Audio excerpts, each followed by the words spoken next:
तर रामराम शेतकरी मित्रांनो, मी सध्या आलेला आहे हळदीचे माहेरघर असलेल्या वसमत तालुक्यातील धामणगाव या गावामध्ये माझे मामा सुरेशराव भुतकर यांच्या हळदीच्या प्लॉटमध्ये की त्यांचा 30 गुंठे प्लॉट सुरुवातीपासून आपल्या तिरंगा जैविक कृषी केंद्रावर त्यांनी केलेला होता. तर आज त्यांची हळद काढणी झालेली आहे. तर नेमका शेतकऱ्याला आलेला रिझल्ट आपण पाहू शकता, कशा पद्धतीने माल वगैरे निघालाय.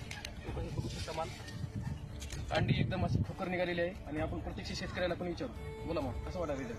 चांगला रिझल्ट सुरुवातपासून आणि तुमचं रानामध्ये पाण्याचं प्रमाण किती होतं? पाण्याचं म्हणजे एकदम यायचं गावखरला लागून रान आहे आणि संपूर्ण गावाचं पाणी याच्या रानातून वाहते सारखं. 2 महिने कंटिन्यू पाणी होतं या रानामध्ये. तरी पण कुठल्याच प्रकारची कन्सर्ट नाही किंवा का असं डागेल वगैरे काहीच माल नाही. तर रामराम आवरेज चांगले आता शिजल्यावर बघा. 20 गुंठ्यामध्ये 30 होती. ठीक आहे.